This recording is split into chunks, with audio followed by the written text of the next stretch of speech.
Fala galera, Pedro Vinícius aqui no tubo de ensaio número 3. Hoje a gente vai ouvir uma conversa muito legal que eu tive com o Luiz Max Queiroz. Ele está terminando o PhD dele em Física Teórica e ano que vem ele já começa o pós-doutorado numa universidade na Suécia. A área de estudo dele é a teoria de cordas ou de supercordas, talvez você já tenha ouvido falar. A gente conversa um tanto sobre isso, sobre outras áreas da física também, como a física quântica, o que é mito, o que é verdade, quais as aplicações práticas que a física quântica pode trazer para o nosso futuro, mas principalmente a gente tenta aí traçar um paralelo e fazer alguns comentários em relação a como a ciência é retratada em obras de ficção. A gente fala bastante do Interestelar, um filme lançado em 2014, dirigido pelo Christopher Nolan, que usa aí diversas teorias da física, inclusive a teoria de cordas, de uma forma muito realista. Então a gente compara aí o Interestelar com algumas outras obras que dão saltos maiores, e o Max explica um pouco pra gente em que pé que tá o estudo de física teórica e como diversos conceitos são usados aí na ficção. Vocês vão ver que eu faço uma certa confusão no início da conversa entre universo paralelo e dimensões paralelas, como se fossem as mesmas coisas, mas o universo é uma coisa muito diferente de uma dimensão e mais pra frente na conversa eu entendi isso, acho que vocês vão entender e desculpa a confusão do início. Mas a real é que, sendo completamente leigo no assunto, meu papel ali era só fazer um monte de pergunta e tentar entender as explicações. Foi uma conversa bem massa. O Max é peruano, mas ele já mora e estuda no Brasil há alguns anos, então o português dele é tranquilo. Se você ainda não tá ligado, o Tubo de Ensaio faz parte do Tela Cheia, que é um site, um canal no YouTube, com vídeos que exploram literatura, cinema e a conexão dessas artes com outros campos das nossas vidas. A gente está em todas as redes sociais, Instagram, Twitter, Facebook, é só procurar por Tela Cheia ou ir direto no telacheia.net, que agrega todos os vídeos e podcasts e tem os links para as redes, tá tudo lá. Se você curtiu o papo, o Max está presente no Facebook e no Instagram. Eu vou deixar aí o link para as redes sociais dele na descrição desse episódio, assim como outros dados, algumas coisas que a gente menciona, como livro, série, filme. Tudo que tiver de informação relacionada vai estar lá na descrição. É isso aí, vamos pro papo. Só para entender primeiro o caminho que você fez, o bacharel de física, sim, mesmo que bacharel você de fez física no Peru. No Peru, isso. E aí mestrado, você Mestrado fez no Brasil, em São Paulo. E em que o mestrado? Teoria de cordas. E o PhD Também agora? em teoria de cordas. Entendi. E o pós-doc que você já de vai cordas fazer na Suécia? Isso também. Então, os 3 níveis acadêmicos que você está passando depois da graduação são todos em teoria de cordas. Isso, a minha especialização é teoria de cordas, exatamente. Que é uma parte da física quântica. Uma parte da física teórica, na verdade, porque física teórica tem várias subclasses, né? Está a mecânica quântica, está a relatividade geral, etc, etc, e por aí está a teoria de cordas. Ah, entendi. Mas então a teoria de cordas, na verdade, ela não é parte da mecânica quântica. Não, assim... Ou elas têm relação... a teoria de cordas é uma área da física teórica, né, que tenta unificar, né, ou conciliar a mecânica quântica e a teoria de Einstein, né, que é ou assim, a teoria do micro e a teoria do macro. Né. As outras áreas, por exemplo, da mecânica quântica, estudam somente fenômenos quânticos, não necessariamente que tenham a ver com a teoria de Einstein. Né. Mas a teoria de cordas, ela estuda sim coisas que tenham a ver com as duas sub-áreas, da mecânica quântica e da teoria de Einstein. Então, tanto do que você estuda é também mecânica quântica. Isso, exatamente. É isso que você está fazendo já há quantos anos aí, de mestrado e doutorado? A ver, o mestrado foi no 2014, eu acho, então já vai ser 5 anos, né? Sim. Tá, e aí assim, eu imagino que quando você assiste filmes tipo Interstellar e tal, tem um monte de coisa que faz sentido, um monte de coisa que é realmente pura ficção, e deve ter filme muito pior, que exagera muito e tal.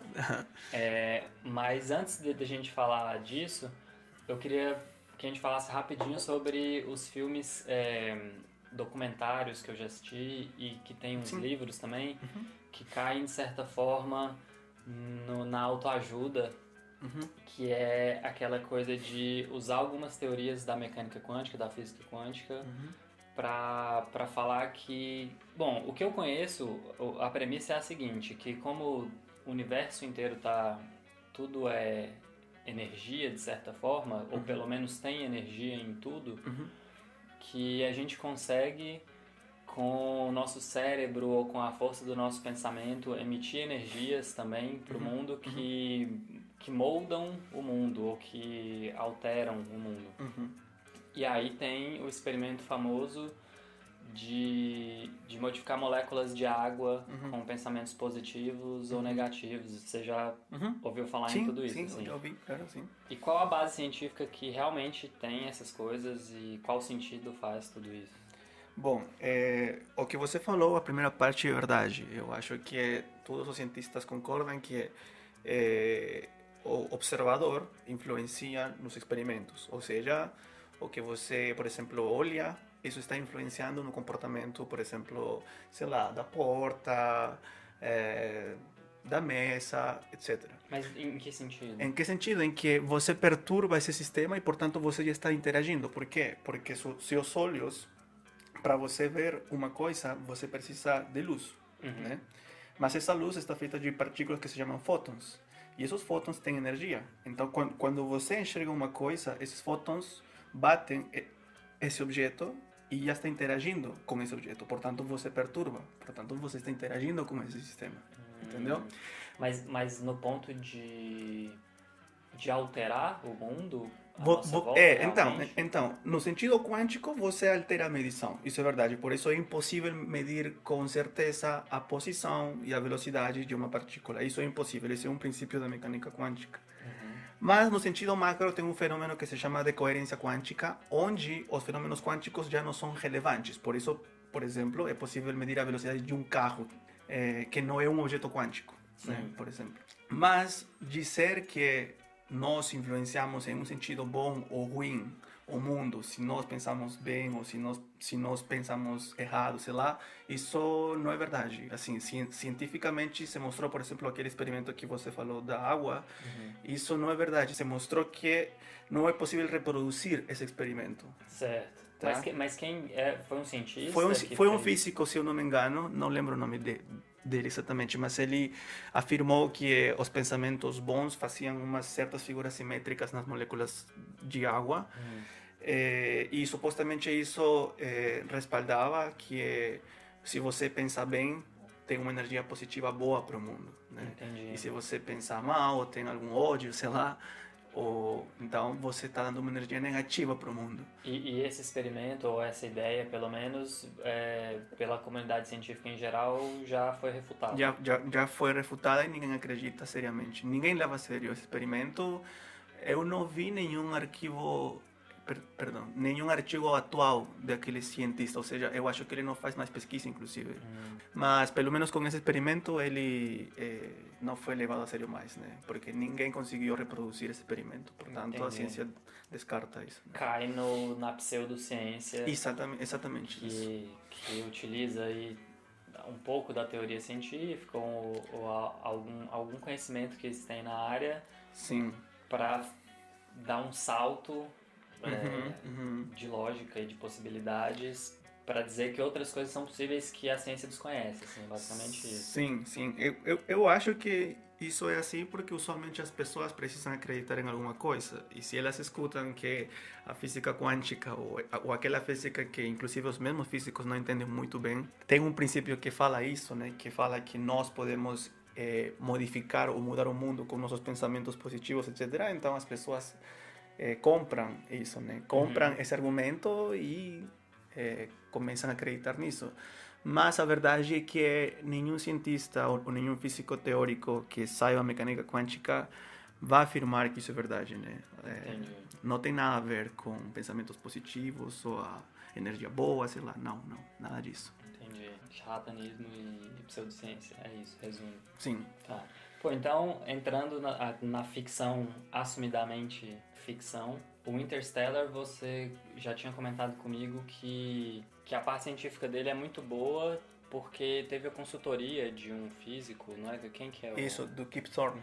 É um cosmólogo que inclusive tem trabalhos com Stephen Hawking, aquele físico teórico que estava na cadeira de rodas, né? Sim. Também tem trabalhos com Carl Sagan, eu acho, que é um astrofísico, astrônomo muito bem conhecido, porque ele foi um divulgador muito bom da ciência, né? Então, eu acho que esse cara fez que o filme não seja tão só ficção, entendeu? Tem muitas coisas científicas no filme. Por exemplo, de 0 a 10 eu colocaria em um 9, né? Que o filme está usando as leis da física para tentar descrever os fatos que acontecem, né? Entendi. E aí, no filme envolve uma série de coisas, de buracos negros, a teoria de cordas também. Aquela cena, quando o cara, teoricamente, entra no buraco negro e ele se acha num lugar que é uma sobreposição de tempo, aparentemente, né? Do quarto da filha dele em vários momentos do tempo. Aquilo ali tem especificamente alguma relação com a teoria de cordas? Tem um pouco a ver, sim. Por quê? Porque a teoria de cordas fala que o universo em que a gente está aqui agora tem 10 dimensões de espaço e tempo, né? Uma dimensão de tempo e 9 dimensões de espaço. Então, no filme, supostamente ele está no buraco negro com a quinta dimensão, se eu não me engano. Ou seja, ele está em um universo com 5 dimensões, supostamente, né? Então, se a teoria de cordas é certa, pode ser que uma dessas 6 extras que eu falei, porque são 10, né? Pode ser que uma dessas seja aquela quinta onde o cara estava supostamente olhando o quarto da filha, né? Essas outras dimensões que você fala... Sim. A gente não tem definição nenhuma para elas. A ciência trabalha com essa possibilidade de 10 dimensões, mas não é algo que a gente consegue medir ou, de certa forma, entender. Entender, eu digo assim, porque as nossas 4 dimensões a gente consegue as 3 físicas, obviamente, que seria tipo XYZ, né, que é o que torna o nosso mundo tridimensional, e a quarta é o tempo. Isso. Daí pra frente, a quinta, sexta, sétima, oitava até a 10ª, o que são essas dimensões? A física quântica já... Ok, então, essa é uma boa pergunta. Assim, para ser honesto, usualmente o que a gente considera é que essas dimensões a mais são pequenas.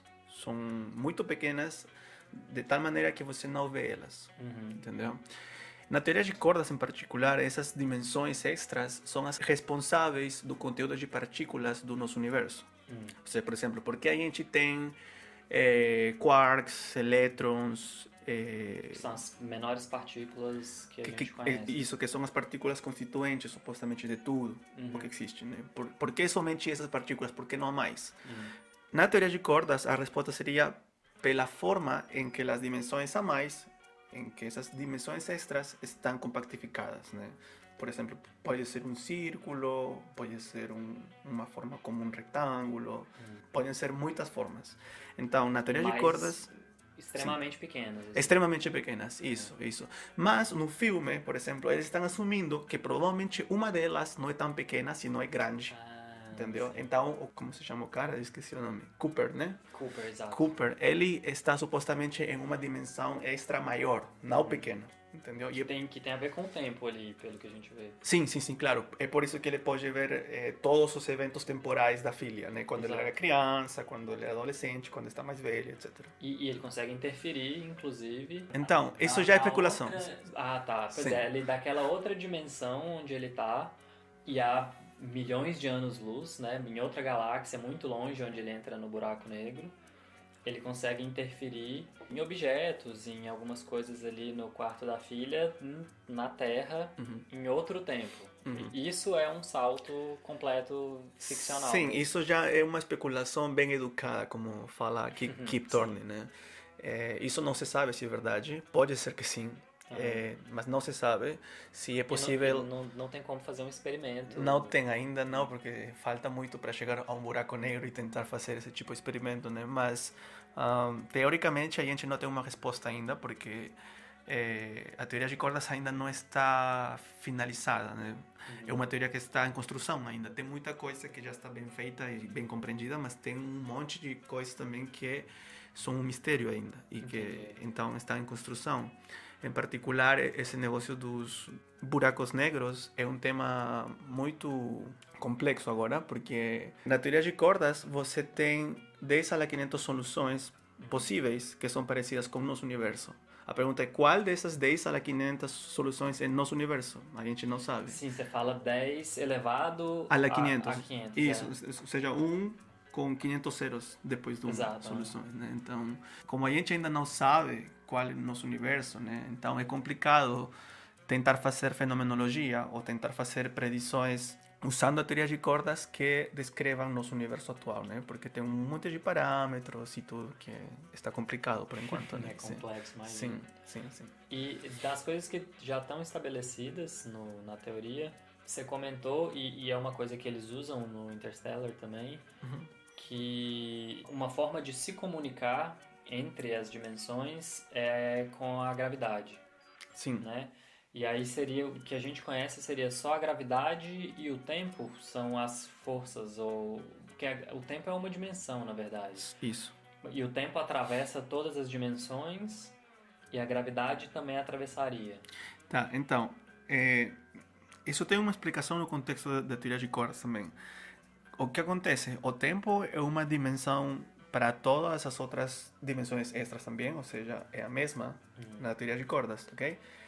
E a gravidade, ela pode passar todas as membranas, assim, para ser um pouco mais simples. Imagina que nosso universo é um pão de forma, tá? Mas quando você compra, você tem muitos pães de forma, né? Muitas fatias, isso. Então, quando você, por exemplo, imagina que nosso universo é uma delas, mas você tem muitos outros universos, né? Então, para você se comunicar com aqueles outros, a única forma de você poder fazer isso é com a gravidade. Por quê?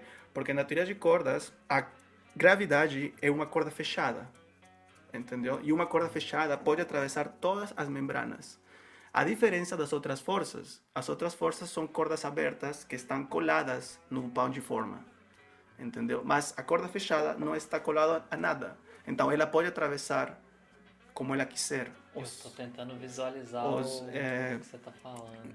Como é que seria uma forma mais simples de explicar isso? As outras forças são como uma corda aberta isso. E presas no, a cada pão. A cada pão de forma. Né? Por exemplo, quais outras forças? Por exemplo, a força eletromagnética, por exemplo, a força forte, por exemplo, a força fraca, que são as outras forças do nosso universo. Tá, e aí a única, então, que atravessaria dimensões... Seria a gravidade. É a gravidade. Você me explicou antes que, tipo, cada universo está dentro de uma bolha e aí, no caso, não é possível que a gente atravessasse, por exemplo, de uma para outra, como a gente vê no Rick and Morty, que óbvio é um salto gigantesco. O cara tem um controlinho lá que ele vai para várias outras dimensões, é verdade. Ele já conhece várias, e ele parte também do princípio de que são infinitas dimensões, porque a cada decisão que você toma diferente na sua vida, você abre uma nova dimensão, então todas as possibilidades acontecem em alguma dimensão. Isso já não tem a ver com teoria de cordas. Então, eu acho que não, porque em teoria de cordas você demonstra matematicamente no papel, né? Mostra que as dimensões do universo têm que ser 10, não pode ser outro. Não pode ser outro número. Por quê? Como que chegou nessa conclusão? A resposta é bem simples, é porque se você tem outro número, você encontra inconsistências na sua construção da teoria. E isso que significa? Nos cálculos? Nos cálculos, você encontra infinitos. Outra forma, talvez mais técnica... Mas é possível? O quê?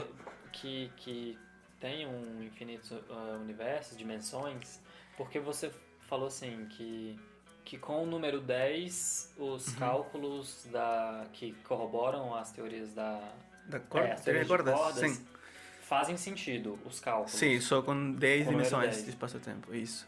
Com quaisquer outros números, os resultados tendem a infinito, e aí passa a ser uma escolha dos físicos de não querer trabalhar com isso. Talvez preciso ser um pouco mais técnico para enfatizar esse ponto, mas o que acontece é que se você tem infinitos, as contas matemáticas não fazem sentido, entendeu? Então, como a gente está tentando construir um modelo matemático consistente e lógico, a única forma de ter um modelo assim é quando as dimensões do espaço-tempo são 10. Então se você são tem 10 dimensões. Isso, se você tem 9, 13, 15, sei lá, não dá certo. Você, em alguma parte da conta, encontra uma inconsistência que não é lógica, né? Não faz sentido, então sua teoria está incorreta, né?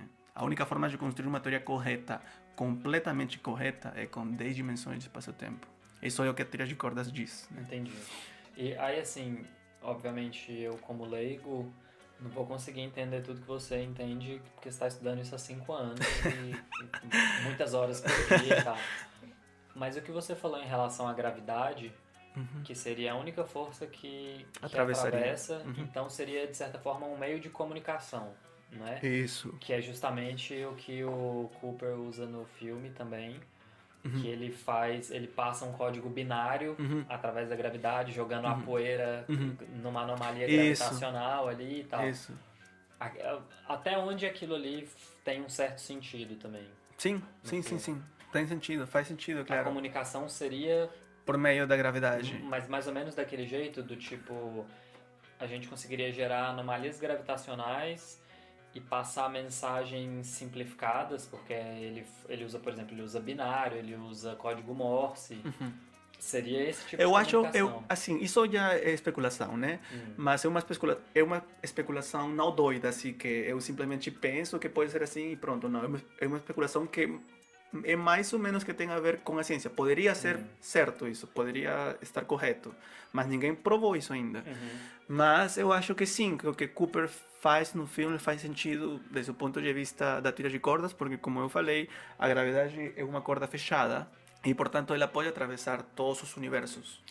Eu não entendi exatamente isso. Quando você diz a gravidade é uma corda fechada e as outras forças seriam uma corda aberta. Uma corda... Então, imagina que você tem... Ok, outra vez. Tem um pão de forma, né? Um pão de forma. Tá, no pão de forma, imagina que você tem uma corda e um extremo pega aqui e o outro extremo pega em um ponto A e um ponto B. Você quer... Assim. Em uma fatia só uma fatia. Entendi. Isso, tá? Isso é uma corda aberta que tem extremos colados no pão de forma, ok? A gravidade não é assim. A gravidade é uma corda sozinha que se fechou sozinha. Ela não está colada a nenhum pão de forma. Mas o pão de forma, no caso, seria especificamente matéria? O universo nosso, por exemplo. O pão de forma representa nosso universo. Sim. Por exemplo. Então... Você quer dizer que a gravidade... Ela não precisa de um universo material, por exemplo, para existir? Exatamente. É então, nesse contexto, nessa figura que eu estou falando, a gravidade não é só uma coisa inerente do nosso universo. Não é uma propriedade só do nosso universo, senão que parece que é uma coisa que existe independentemente dele, né? E por isso que ela pode atravessar por outros universos. Mas então deixa eu dar um passo atrás ainda, por causa do que você está falando. O que gera gravidade? Então, a gente conhece qual o dispositivo que gera essa força? Desde o contexto da teoria de cordas ou você está me perguntando do filme? Como é que ele faria? Na física, na nossa realidade. Tá, Tem uma diferença, por exemplo, por que a gravidade no nosso planeta, tudo é puxado para o centro, certo? Então, o que está gerando essa força nessa direção? Ok, então, na física aceitada, na física clássica, qualquer coisa que tenha massa vai generar gravidade. Né? Por exemplo, então eu tenho gravidade. Por exemplo, você, o Sol, a planta, todo mundo que o planeta tenha massa também tem uma gravidade. É uma coisa extremamente densa e grande. Isso. É a maior força gravitacional dentro dessa atmosfera aqui. Isso. Esse é desde o ponto de vista da física clássica. Mas o que gera a gravidade? Tá, então, aí vem a teoria de cordas, né? Para explicar isso desde o ponto de vista quântico, né? Mas qual é a partícula responsável da gravidade, né? E na teoria de cordas a resposta é o graviton. Mas como se genera o graviton? O graviton se genera como um modo de oscilação da corda. Por exemplo, quando você tem seu violão e você toca dó, ré, mi, fá, sol, lá, si. Cada nota tem um som diferente, né? Então, na teoria de cordas, cada som seria uma partícula. Por exemplo, ré seria um elétron, lá seria, sei lá, um quark, e mi seria um graviton. Tá. Entendeu? Então, todas essas partículas estão presentes em todos os átomos que existem. Então, cada modo de oscilação seria uma partícula, né? Por exemplo, o graviton somente seria um modo particular de oscilação de uma corda fechada. Mas se essa corda oscila em outro modo, ela produziria um elétron, que já não é um graviton, senão é outra partícula. A ideia, é porque você está falando, por exemplo, da corda fechada ali dentro do átomo, que seria um graviton, é isso? Por exemplo. Mas só para enfatizar aqui, a corda independentemente ela existe, perdão, independentemente do átomo. Né? O átomo se forma depois pela formação dos quarks, que formam o núcleo, né? E os elétrons, que também são uma forma particular de oscilação da corda. Mas a corda pode oscilar em outro modo que não forma um átomo, que, por exemplo, forma um graviton. Entendi. Então, e aí ele dessa forma, ele não é matéria, ele é só força. Isso, exatamente. Caramba, entendi. Muito bom. E isso é a base da teoria de cordas, que as menores partículas que a gente conhece são cordas. Isso é o que a teoria de cordas, que ainda não se provou experimentalmente, porque se falta energias atuais nos aceleradores que a gente tem. Os aceleradores de partículas. De partículas, isso.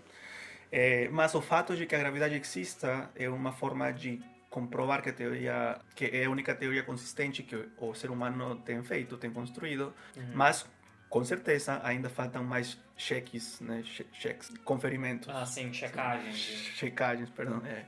Para ver se a teoria realmente, né, está descrevendo o nosso universo, né? Entendi.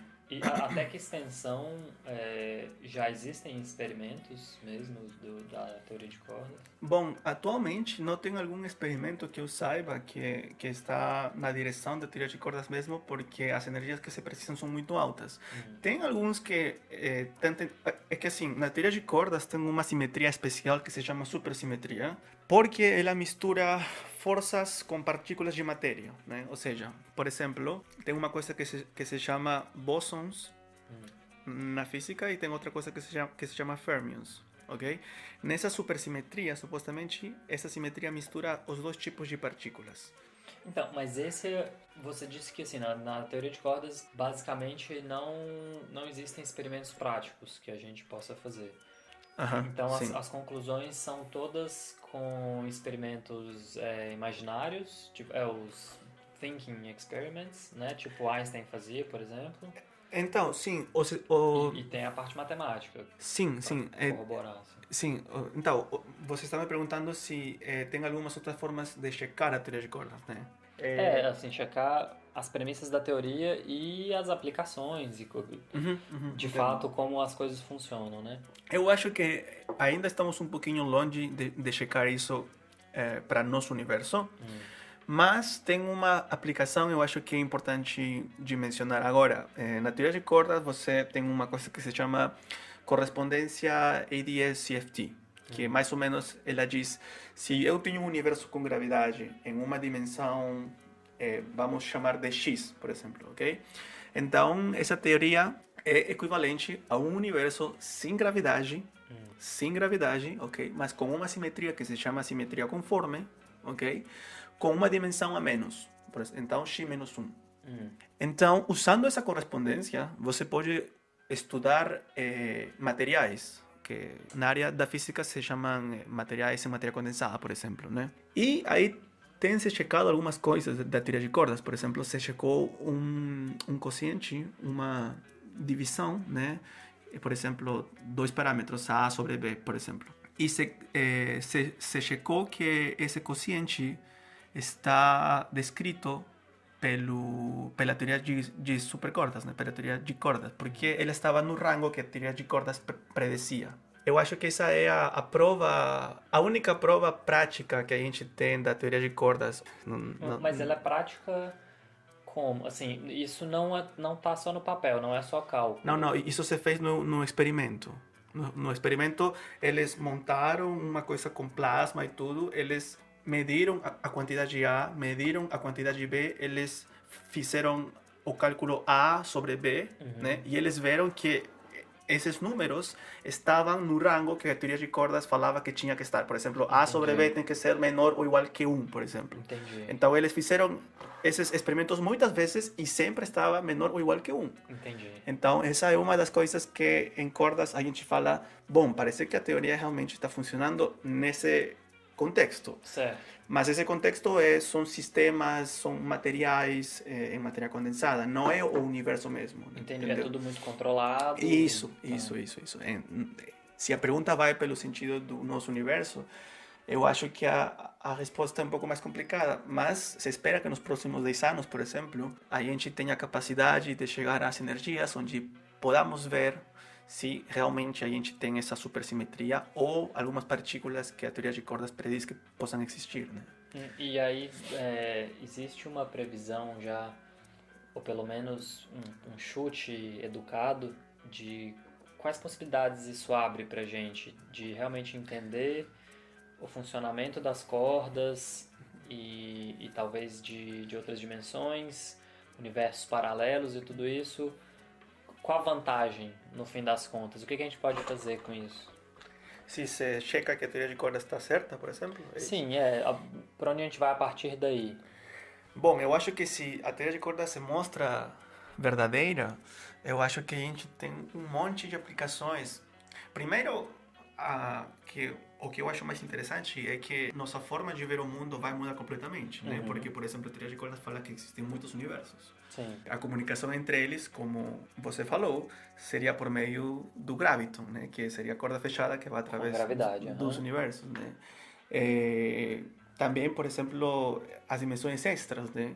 Provavelmente, se que nós conseguimos ter a capacidade de entender elas melhor, ver como é que elas podem influenciar mesmo no nosso universo através do conteúdo de partículas, né? Por exemplo. No sentido das aplicações tecnológicas, é um pouco mais complicado de responder porque eu não sou visionário, né? Mas sempre que uma coisa teórica foi um passo grande na ciência, o procedimento que levou o ser humano para conseguir testar ou reproduzir essa coisa teórica deu a lugar de, por exemplo, os computadores, a internet e tudo isso que há 50 anos atrás ou há 100 anos atrás ninguém pensava, né? Isso, né? Então, por exemplo, as equações de Maxwell foram escritas há 100 anos atrás, eu acho, mais ou menos, né? 120 anos atrás, ela foi em 1890, 80, não lembro bem. Mas, ou por exemplo, a teoria de Einstein, que foi em 1905, né? Para tentar testar essas teorias, eles tiveram que criar aparatos tecnológicos de tal maneira que depois esses aparatos foram usados pela sociedade. Entendeu? Como o televisor, o micro-ondas, etc. Antes dessas teorias, ninguém tinha um micro-ondas, ninguém tinha um televisor, um computador, entendeu? Pois é, e aí, por exemplo, é a ideia de computadores quânticos, que transformaria a capacidade de processamento dos computadores que a gente conhece numa coisa absurda, muito mais potente, muito mais capaz, mas que ainda é algo longe da nossa realidade. Mas é uma possibilidade que se vislumbra. É uma possibilidade, sim, isso está no contexto da mecânica quântica por si mesma. Então, isso também é um tema muito interessante, porque agora tem uma competição entre os países do primeiro mundo, né? Em ver quem é o primeiro que construi esse computador quântico, porque ele seria um computador que armazenaria muita informação, seria muito rápido e seria capaz de fazer muitas coisas que muitos computadores ordinários atuais não conseguem. E não conseguiriam mesmo se se unem em computação paralela, né? Mas ainda... E tem alguém na frente dessa corrida? Eu acho que o Canadá está na frente, se não me engano. Eu acho que o Canadá está muito interessado em ter esse computador quântico já, né? Para ver tudo o que é capaz de poder fazer com ele. Mas, teoricamente, ele pode ser construído, só que tem bom, até onde eu sei, né, porque eu não trabalho nisso, mas até onde eu sei, tem algumas coisas aí ainda teóricas que estão tentando entender melhor para ver se realmente pode ser construído em breve. Isso, sim. Tá, e aí, voltando para as cordas, essa ideia de várias dimensões e universos, quando a gente assiste o Interstellar e o cara consegue interferir... Isso você falou que é um salto, que ele interfere na matéria, né, do quarto, da menina, aquela coisa. Mas o interessante daquela cena pra mim é que eles esticam o tempo, né, de certa forma. Pensando que a teoria de cordas tem essas outras dimensões que a gente desconhece, alguma delas é possível essa interação com o tempo, como se o tempo não corresse sempre para frente? Você está falando como é que o cara podia ver todos os eventos do tempo ao mesmo tempo para ele, uma coisa assim? Porque é isso, a gente está sempre no presente e o tempo todo o presente foge porque ele já passou, sim, certo? Sim. A gente o tempo não para, a gente está sempre indo para frente. Aham. A ideia de que se você olhar de fora, de uma dimensão Supostamente você vê tudo ao externa, mesmo tempo, né? é como se fosse matéria. Você vê Entendi. uma massa Sim. com todas as posições do tempo que existiram e que vão existir e tudo mais, né? Sim. Bom, então, como eu falei, se a teoria de cor está certa, você pode ter 6 dimensões a mais e uma delas pode ser grande, né? Se essa dimensão grande existisse e tudo, então ele poderia ver os tempos da menina assim como se todos os eventos da vida da filha estiveram acontecendo ao mesmo tempo dele só. Então ele Exato. poderia ser capaz de ver o passado se ele ver para a esquerda, por exemplo, entre aspas, né? Se ele ver para a direita, ele estaria olhando quando a filha está velha já, né? E ele pode ir, voltar. E ele pode... isso, exatamente, né? Mas isso é uma coisa que, como você falou, é um saldo que ninguém sabe ainda se Pois é assim, é uma possibilidade... Mas é uma possibilidade educada, não é uma possibilidade doida. Tem vários preceitos que te guiam para essa possibilidade. Então, assim, não é um absurdo completo, mas você também não pode falar que é provável. Isso, exatamente. E aí, pensando especificamente no tempo, se uma dessas dimensões, como você falou, for algo grande e que tenha essa... Não é uma alteração do tempo, mas é uma percepção do tempo diferente. Uma coisa que eu acho muito interessante, sempre que eu vi coisas de viagem do tempo e outras coisas relacionadas à ficção científica, é quando a gente trabalha com os paradoxos. Porque eu assisti aquilo e aí fiquei imaginando, pô, foi ele mesmo que mandou a mensagem pra menina muitos anos antes, enquanto ele ainda estava lá, certo? E aí a mensagem que ele manda é para tentar fazer ele ficar com a filha, mas mesmo assim ele vai e tal. Enfim, a história do Interstellar que a gente viu. Se ele não tivesse ido, a mensagem já chegou. Então, como que ele mandou de lá se ele não for, entendeu? Então, essa é uma das coisas que eu considero que é a viagem da película para conseguir fazer um pouco mais de drama, um pouco mais, né, é a parte de ficção né? da ficção científica. Mas em todo caso, talvez, né, o produtor estava assumindo, né, que ele ia chegar de qualquer jeito para que aconteça isso de que caiam os livros, né, e que é uma mensagem supostamente do cara já na quinta dimensão. Mas você está certo, tem paradoxos com respeito a essas viagens no tempo, né? Inclusive os físicos também, por exemplo, Stephen Hawking acreditava na proteção do tempo, né? Ele considerava que se é possível viajar para o passado, você não pode mudar nada, porque o universo conspiraria para você não... Que você pode tentar, mas você não consegue. Conseguir mudar alguma coisa atrás, né? Então... Depois da nossa conversa, o Max me disse que ele não tinha certeza se essa afirmação era realmente do Stephen Hawking, então ele checou e viu que não era. Um outro cientista é um físico russo que se chama Igor Novikov. Esse cara que disse, na verdade, que se a gente um dia conseguisse viajar no tempo, seria impossível fazer qualquer alteração no passado. Então não foi Stephen Hawking, foi o Igor Novikov. Eu penso que esses paradoxos estão presentes, né? Ainda não sabemos bem o que pode acontecer se realmente a gente pode ir para o passado, por exemplo, ou ver o passado como Cooper viu. Pois é, a coisa do tempo, você falou, por exemplo, do Stephen Hawking, que se você... A ideia de que se fosse possível voltar no tempo, aí já assim, você presume uma coisa que ninguém pode afirmar que é possível, retornar no tempo. Mas se for possível você tentar alterar alguma coisa, ele diz que você não conseguiria. Essa é a ideia. Você já viu, eu não me lembro de quem que é, onde eu vi isso, mas você já viu a ideia de que o tempo é como se fosse um rio e que se você voltar e alterar alguma coisa, é como se você tacasse uma pedra no rio e aí aquela pedra gera uma onda, mas um tempo depois o rio volta ao curso normal. Você já viu alguma coisa assim? Não ouvi essa ideia não, mas tá Porque interessante. a ideia seria que você volta um tempão e altera alguma coisa. Isso não quer dizer que aquilo vá mudar de fato algo de onde você veio. Mas que perto de onde você alterou, talvez realmente tenha alguma mudança. O que acontece é que o curso do rio, né, do tempo, faz as correções depois para que isso não reverbere para sempre, mas você nunca... Não, eu não tinha visto antes isso, mas só interessante. Soa bem, né? Mas assim, eu não sei nem se tem vazamento teórico e nenhum. Mas como é que você falou? Eu tenho um rio? É como se o tempo fosse um rio que está fluindo. Sim. E aí, se você volta no tempo e altera alguma coisa, essa alteração seria como jogar uma pedra no rio. Sim. E aí, quando você joga uma pedra no rio, você gera uma onda. Sim, né? Você verdade. está perturbando a superfície ali do rio. Sim. Só que poucos metros ou centímetros depois, essa onda se perde porque o rio toma conta de novo. A força da água apaga a sua onda, de certa forma.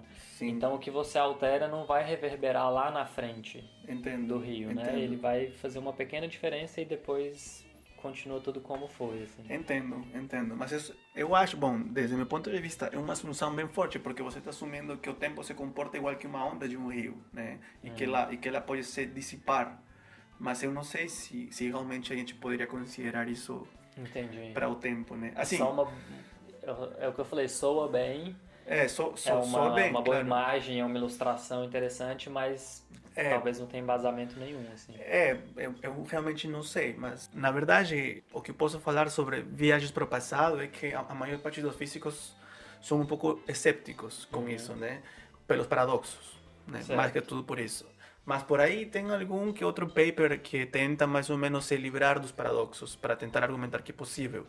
Só que não é uma coisa assim tão popular ou tão aceitada, entendeu? É como que é somente por certos grupos na comunidade da física. O consenso científico é que está um pouco escépticos ainda, não se sabe bem se é possível fazer isso, quais seriam as consequências disso e eu acho que é por essa razão é que as pessoas não levam ainda o tema tão a sério, né? Claro. E aí, o consenso científico hoje em relação à teoria das cordas é que é uma teoria aceita como uma possibilidade realmente de unir o micro e o macro e explicar, de certa forma, toda a existência. É a questão fundamental desde sempre da física, né? Então, o consenso científico hoje é que a teoria das cordas é o que vai nos dar essa resposta, eventualmente. Então, o consenso científico atual sobre a teoria de cordas é que é o único sistema matemático construído pelo homem que descreve todas as leis da física de maneira consistente, tanto no macro, tanto no micro. Mas, como até agora não tem comprovação experimental, ainda não é levado tão a sério por muitos físicos. Eles falam que é só uma construção matemática bela, linda. Entendi. Mas muito elaborado. Muito bem elaborado, muito uau, muito surpreendente e tudo, mas eu preciso de provas. E a única prova que você tem é a gravidade. Mas a gravidade você construiu para que essa teoria tenha gravidade. Mas não é assim que o universo está brincando. Então você construiu para acomodar a gravidade, de certa forma. Sim, claro, porque a gente queria que a gravidade esteja naturalmente no framework que a gente estava construindo. Então, naturalmente, a gente tem essa força, né? Mas o que seria legal, como eu falei para você, é que essa teoria consistente e tudo também seja comprovada em outros aspectos, né? Mas isso ainda não se tem, mas não porque a teoria está fracassada, senão é porque a gente não tem as energias suficientes para fazer os experimentos necessários para comprovar a teoria. Porque é uma impossibilidade técnica mesmo, de certa isso, forma. Exatamente. Sim. E aí, no campo da matemática, que é onde vocês conseguem trabalhar por enquanto, tem coisas matematicamente comprovadas. Sim, claro. Tem muitas coisas que se tem feito na teoria de cordas desde os anos 60, ou seja, a teoria de cordas já tem 50 anos mais ou menos. E os melhores físicos do mundo estão trabalhando em teoria de cordas atualmente, em Harvard, em Princeton, em Cambridge, em Oxford. Entendi. O pessoal de física teórica que está tentando unificar as forças, a maior parte, por não falar todos, trabalham em teoria de cordas, né? É mesmo. Então, mas existem outras teorias em paralelo? Existe uma outra que antes tinha um pouquinho mais de popularidade, que se chamava a teoria dos bucles quânticos em espanhol. Eu acho que em inglês é Loop Quantum Gravity. Mas tem perdido um pouco de força ultimamente, porque por aí deu algum problema. Então o pessoal começou a deixar um pouco de lado, né? Entendi. Essa teoria, mas Predomina a teoria de cordas atualmente, sim. E a única, como eu falei, para mim particularmente, o fato de que ela seja a única teoria consistente em todos os níveis, tanto macro como micro, e que ela te fale, assim, ou seja, assim, por exemplo, o modelo atual da física que é bem aceitado é o modelo padrão de partículas. Mas esse modelo precisa, se eu não me engano, de 32 ou 33 parâmetros que você tem que colocar à mão. Ou seja, são constantes, por exemplo, A, B, C, que estão no modelo, mas para que elas funcionem bem, você tem que colocar à mão. Ou seja, A tem que ser 2, B tem que ser 1, C tem que ser 3, e meu modelo funciona bem. Ah, mas você diz assim, quando A tem que ser 2, B tem que ser 3, é uma coisa arbitrária. Arbitrária para que isso descreva o que você vê no experimento. Se eu coloco A igual a 2, B igual a 3, ou sei lá, C igual a 1, então meu experimento é descrito muito bem por minha teoria. Isso é um modelo padrão de partículas, que não tem nada a ver com cordas ainda.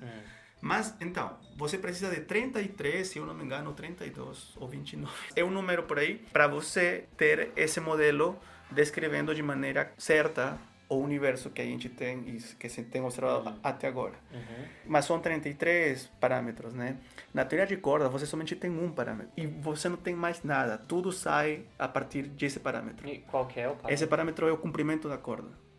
Que é o quê? Qual é uma medida minúscula? É uma medida que você teria que colocar supostamente à mão, mas depois as massas, tudo o que esse modelo padrão de partículas que já se comprovou que é certo, que está certo e tudo, com uma precisão incrível. Então, todos esses 33 parâmetros seriam descritos por um único parâmetro, que seria o comprimento da corda. Ele substitui os 33 outros. Exatamente. Então, nesse sentido, é uma teoria muito ambiciosa e muito bela, porque você só precisa do comprimento da corda e pronto. Automaticamente, tudo é obtido. Entendeu? Cara, você está falando aí, eu estou deslumbrando mais do que tudo o quanto isso é complexo e, no fim das contas, o que você falou, assim, que de certa forma a teoria foi criada e a parte matemática foi criada acomodando a gravidade. Sim. E aí todo o resto se encaixa, né? E que a gente ainda não consegue fazer experimentos práticos, exceto um, que você falou que fizeram e que deu certo. Mas pensando que é uma teoria que já estão estudando e desenvolvendo há mais de 50 anos, é algo ainda muito inicial ao mesmo tempo. É muito inicial, com certeza. A gente está muito longe de uma resposta definitiva. Assim. Sim, estamos longe. Realmente é uma coisa muito complicada, né? Porque a gente está estudando escalas muito pequenas, que se chamam, por exemplo, escalas de Planck, que supostamente seria a escala, por exemplo, onde o Big Bang começou, né? Ou seja, estamos estudando essas escalas bem pequenininhas e tentando ver se nós podemos construir um modelo concreto e consistente que descreva esses instantes iniciais do nosso universo, né? Entendi. Então, a matemática que se precisa é muito grande, em muitas áreas da matemática, realmente, e as consequências filosóficas, como a gente está vendo agora, né, são bastante fortes, são bastante interessantes. Com certeza, né? Pode mudar tudo, né? Pode mudar tudo, realmente, porque se isso é verdade, por exemplo, então tem um multiverso. Por exemplo. Assim, é uma consequência, como eu te falei, de tentar reproduzir um modelo que se pareça ao modelo padrão de partículas. Então, aí a gente viu que tem 10 a la 500, blá, blá, blá. E algum grupo de físicos fala, bom, então, provavelmente a gente tem essas 10 a la 500 soluções existem, e esse seria o multiverso, né? Pois é, então seriam 10 a 500 universos paralelos. Essa é uma das interpretações a esse problema do landscape que se chama em teoria de cordas. Mas os universos, cada um é realmente outro, completo. Não é o nosso universo alterado. Não. Eles são independentes. É outra coisa. É outra coisa. Não existe um eu nesse outro universo e um planeta Terra nesse outro universo. Poderia existir, mas ele não é você. É como você ter um irmão gêmeo que é parecido com você, mas ele não é você, né? Então isso, dentro da teoria, a ideia é que seja isso ou que essa é só uma possibilidade? Pode ser outra coisa completamente diferente. Pode ser sem o nosso sistema solar, sem o nosso planeta. Exatamente, pode ser. Pode ser um universo onde não tem nada, mas também existe. Não é que existe um Pedro em 10 elevado a 500 universos por aí. Mas pode ser também, claro. Pode ser que não exista nada, mas pode ser que tenha um Pedro por aí que nesse momento é um cantor de rock famoso no mundo, né? Em cada um deles. Exatamente. E não dá pra trocar de lugar com esse Pedro aí que você falou? Não sei, talvez usando gravidade, né? Pois é, a gravidade seria uma forma de se comunicar com ele, mas a viagem entre universos muito provavelmente isso já é impossível. Então, por enquanto eu acho que ninguém tem uma resposta científica a isso, né? É toda uma especulação até agora, assim. Certo. É que como eu te falei, como ainda não tem uma comprovação experimental da teoria de cordas, né?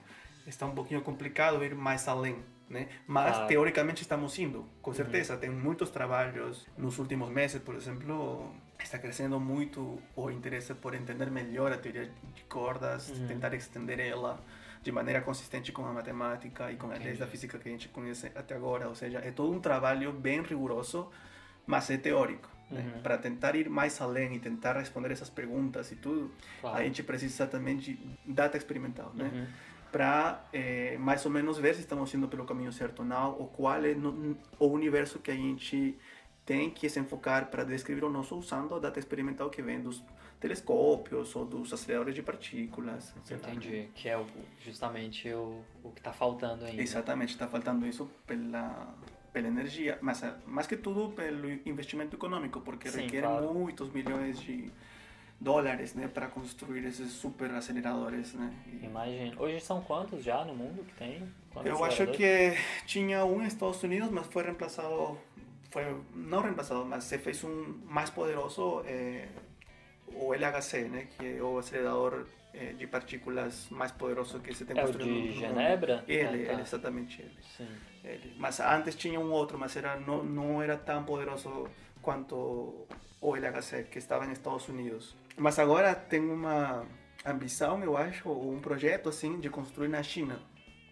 Os físicos teóricos estão tentando pressionar na China para construir daqui a uns anos o maior acelerador de partículas e ver se realmente a supersimetria, que é uma das simetrias muito importantes na teoria de cordas, se a supersimetria se comprova, seria possível checar. Seria uma coisa muito boa para a teoria de cordas, porque isso seria uma afirmação que estamos indo pelo caminho correto, entendeu? Mas até agora não se viu supersimetria. Então, e essa ideia do acelerador na China é uma coisa de em quantos anos? Eu acho que daqui a uns 5 ou 10 anos, mais ou menos, estão tentando pressionar para que seja assim, mas não se sabe se vai ser. Isso, porque é um pouco burocrático e tudo, você sabe que não é tão fácil convencer os governantes, né, a investir em ciência. Isso, Mas se eles conseguirem, seria muito bom para o avanço científico, né, da compreensão do nosso universo, com certeza. E aí, quando você vê um filme tipo Interstellar, você estava me falando que você assistiu 3 vezes. Sim. E que na terceira vez você gostou mais e notou alguns detalhes e tal. Ele é um filme que passa por muita coisa na física, porque eles tocam em relatividade do tempo, eles tocam em teoria de cordas, eles presumem, né, eles brincam um pouco aí ao lado da ficção, de como seria o comportamento ali da nave e de uma pessoa dentro do buraco negro, que é algo completamente desconhecido pra gente. Tudo isso ali dentro, que é algo que você conhece muito mais a fundo e relacionado com coisas que você estuda há anos, assim. O que você viu no filme? Quais dessas coisas realmente fazem sentido? O que te chama a atenção ali de ver que é legal? Porque isso, de certa forma, é divulgação científica também. Isso está gerando curiosidade em alguém que pode acabar estudando no futuro, uma criança, etc. Com certeza, sim. Pois é, que tipo de coisa que você identifica lá? Bom, eu acho que teve vários pontos que eu realmente gostei, porque são coisas que você estuda na teoria e que são coisas que já foram checadas, né? Por exemplo, o fato de quando Cooper vai para o planeta que está mais perto do buraco negro, E para ele passaram, acho que 7 horas, ou não, acho que 1 hora. A cada hora seriam era 7 anos na né? Terra. É. Isso é uma coisa realmente checada, isso é relatividade do Einstein. Né? É relatividade perto de um buraco negro. Então, é a teoria da relatividade geral aplicada a corpos massivos como um buraco negro. Né? Você vê que o tempo passa mais rápido para corpos que estão perto de uma coisa massiva. Por exemplo, o tempo passa mais rápido para nós que estamos na Terra que para uma pessoa que estiver na superfície da Terra fora, por exemplo. Sim, orbitando o planeta. Orbitando o planeta, isso. Então, o tempo para nós é um pouquinho mais rápido que para essa pessoa. Mas, em um buraco negro, a coisa é muito mais extrema. Por isso que 1 hora era 7 anos para a pessoa que estava na nave espacial, né? Na Terra. Então, por isso é que, por exemplo, nesse ponto, eu fiquei muito curioso, né? Que realmente eles estejam mostrando isso para as pessoas que assistem cinema e realmente elas comecem a se conscientizar das leis da física modernas, né? Porque isso não é tão comum. Outra coisa que eu também gostei foi dos wormholes, que é o buraco de minhoca, né?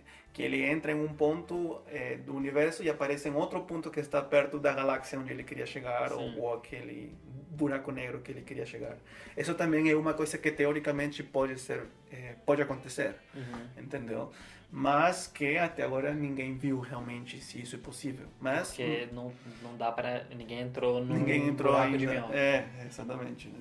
Então, nesse sentido, eu acho que o filme é muito bom porque ele tenta mostrar fatos físicos de tal maneira que as pessoas, bom, com um pouco de ficção, claro, mas de tal maneira que as pessoas que fiquem sabendo ou que sejam conscientes de que a física tem muita coisa legal, entendeu? E não é só ficção.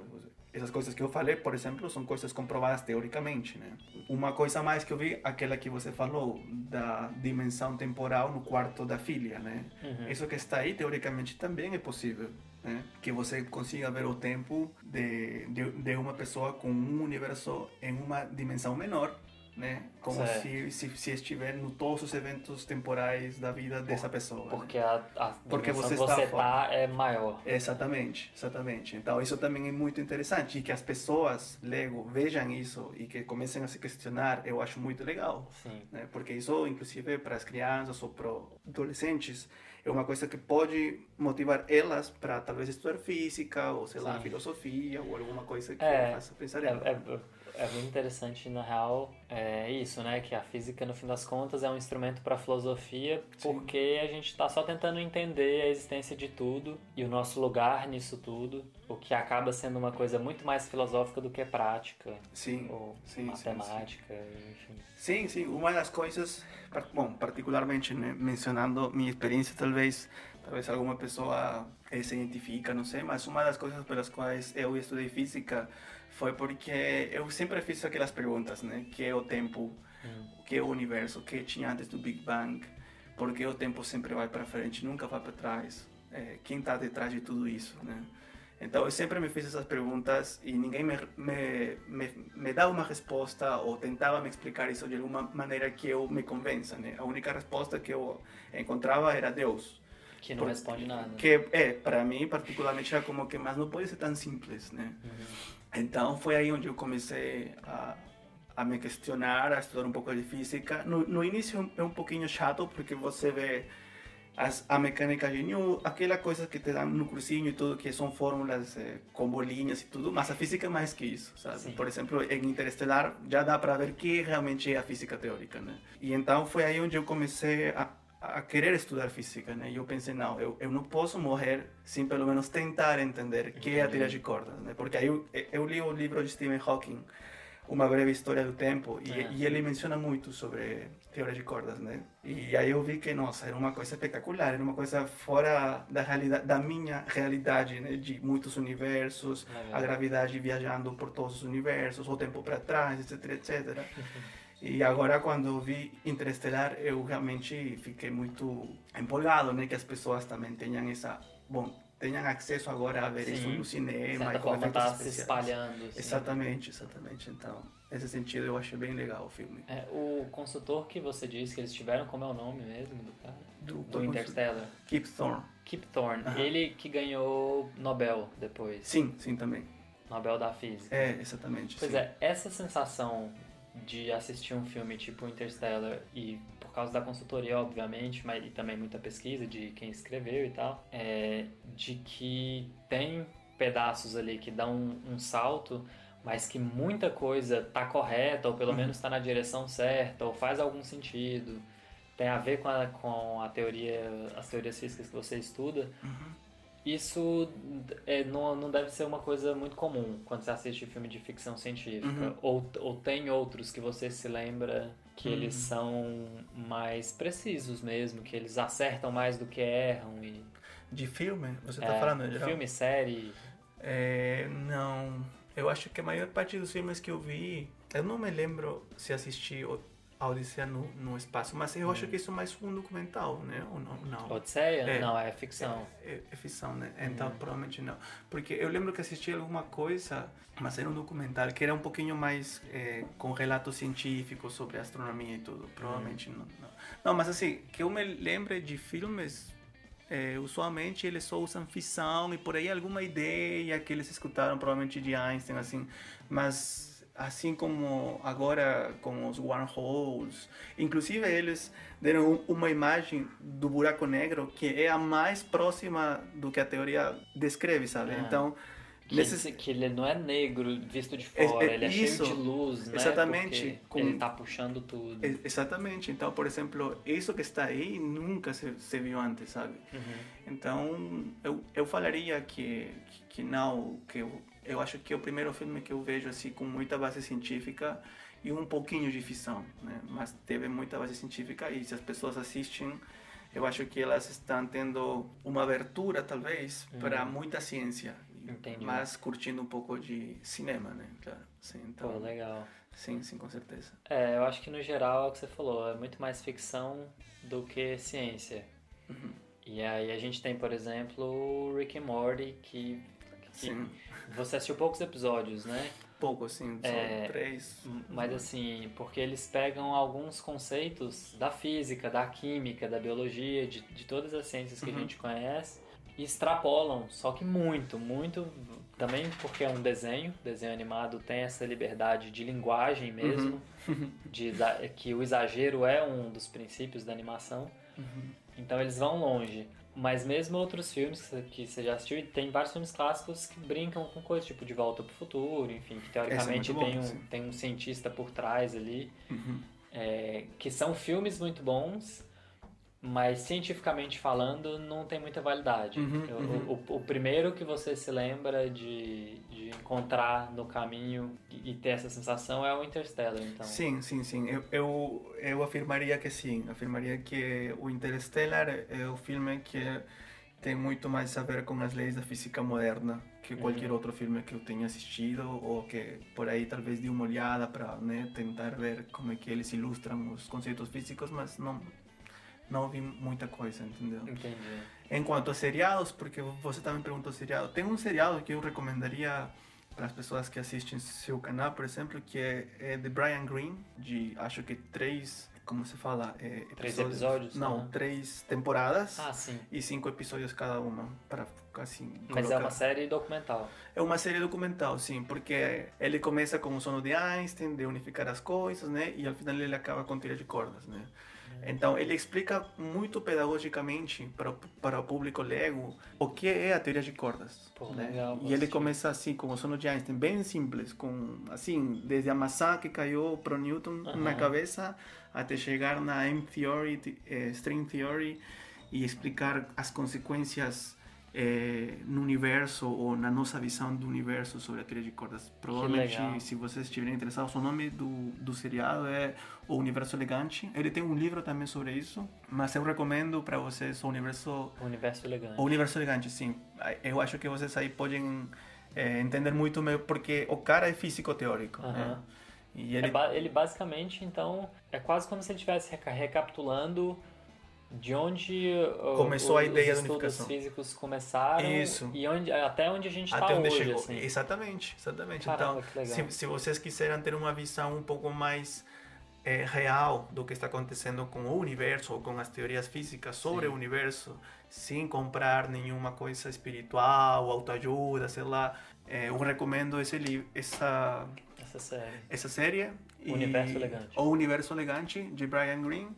E vocês podem ver aí como é que se avançou até chegar agora e quais seriam as consequências no universo se a teoria de cordas é verdade. E aí vocês vão ver universos paralelos, vocês vão ver os teléfonos gravitacionais, Legal. etc, que é uma coisa que parece ciência Todas ficção. as possibilidades. Exatamente, todas as possibilidades. Sim. Entendi. E eu acho que o Brian Greene é um físico teórico bem conhecido, que eu acho que é muito, talvez, a pessoa mais apropriada para poder explicar esses conceitos, porque ele também trabalhou em teoria de cordas. Entendi. Então, vocês estariam com uma pessoa que não é leigo, sino é um físico teórico que faz cordas e está te explicando cordas. Então, sim.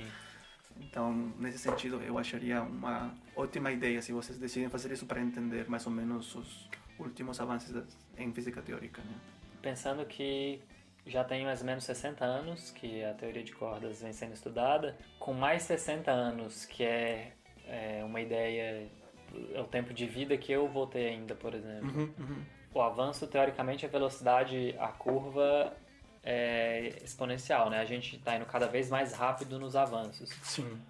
A gente chega ainda no nosso tempo de vida a ver, quer dizer, é um chute, óbvio, mas você imagina que a gente vê algo como uma comunicação com outro universo e coisas do tipo, assim? Olha, eu acho que essa é mais uma deficiência não dos físicos teóricos, sino dos físicos experimentais que não conseguem convencer aos governantes de construir coisas, né?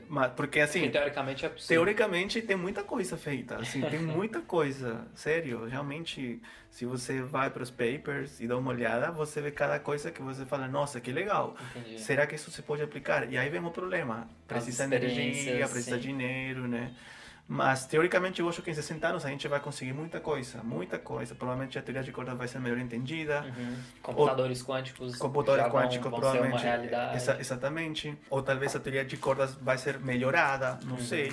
Mas eu acho que, teoricamente, vai se fazer muita coisa. Agora, experimentalmente, já é uma coisa que fica nas mãos dos governantes e, sei lá... Porque ainda é mais incipiente ainda. Sim. E como você falou, né?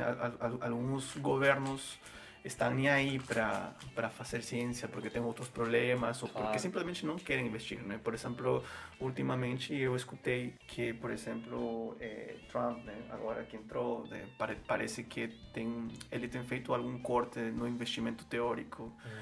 Então, como que isso deixou as pessoas que fazem física teórica um pouco desconfortáveis, né? No Brasil a gente tem uma tradição de não investir em ciência também. Se investe muito pouco em pesquisa. Então, mas eu acho que, por exemplo, os últimos anos no Brasil tem melhorado muito isso. Inclusive, foi por isso que eu fui para São Paulo, porque um dos melhores físicos teóricos de cordas está lá, meu orientador. Ah, é? Sim. Do mundo? Do mundo. Sim, sim, legal. Quem que é? Nathan Berkowitz. Ele chegou lá porque ele estava interessado em fazer um grupo forte de cordas no Brasil e eles lá, depois que ele chegou, eles criaram lá o ICTP, que é o International Center for Theoretical Physics, que é uma sede do ICTP da Itália. Então, lá na Itália, eles têm um ICTP da Europa, né? Uma coisa assim. Então, eles criaram um primo-irmão em Sudamérica e deram a responsabilidade para Nathan Berkowitz. Então, lá está o IFT, onde a gente estuda, e também está o ICTP. Então, tem constantemente muitos cientistas que estão indo e vindo de diferentes países. E sempre tem palestras, sempre tem workshops, escolas, conferências. E a ideia é que os físicos sul-americanos interajam com os físicos europeus, norte-americanos, de tal maneira que se torne um grupo de pesquisa. Ou coisa mais unificada. Exatamente, né? Para produzir ciência ou para aprender também, né? Porque, E o pós-doc que você vai fazer na Suécia, qual que é a cidade mesmo? Vai ser em Uppsala. Uppsala, isso. Acho que está aí é uma universidade, uma instituição? Então, é a Universidade de Uppsala, no departamento de astronomia e astrofísica, alguma coisa assim. Legal. Você falou que vai continuar em teoria de cordas. Sim, claro, sim. Eu vou continuar Mas mesmo lá não se tem muita coisa experimental, é realmente tudo teórico.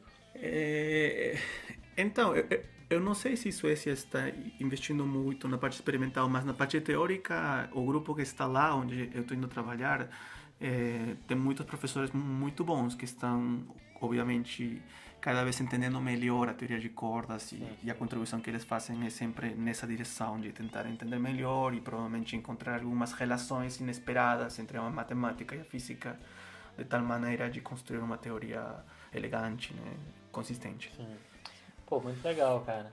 Essa dica do seriado de O Universo Elegante, eu acho que é uma boa, porque é o que eu falei, por mais que a gente converse, um leigo completo e você aqui tirando minhas dúvidas, tem coisa que não dá muito para compreender tanto, porque até você conseguir destrinchar os conceitos e realmente como que funciona cada coisa, sem ter uma imagem, talvez, sem ter um quadro aqui para você me explicar, é difícil, né? Por mais que eu tente imaginar algumas coisas, eu vou atrás dessa série e é uma boa também para quem tivesse interessado pelo papo, poder ir. Sim, com certeza. Sim. Quem não assistiu Interstellar ou já assistiu e não se ligou, talvez, em todas as coisas teóricas que estão lá, é legal revisitar também com esse outro olhar, né? Sim. Porque vira realmente um outro filme, assim. Pô, é isso. Valeu por ter trocado essa ideia aí. Muito obrigado a você pela oportunidade. Realmente foi a primeira vez que eu faço um tipo de entrevista assim. E desculpa pelo português, eu às vezes fico um pouco nervoso, né? Espero que todo mundo curta essa entrevista e se alguém se interessa pelo seriado pode assistir e tudo, ou pelo filme mesmo, se ele quer ver outra vez para ver aqueles detalhes que a gente falou, né? Sim. E ver que realmente é um filme para valorizar o que eles se esforçaram para tentar colocar os fatos físicos mesmo para o Lego, para o público Lego, né? Então, muito obrigado outra vez e muito sucesso no seu canal. Valeu.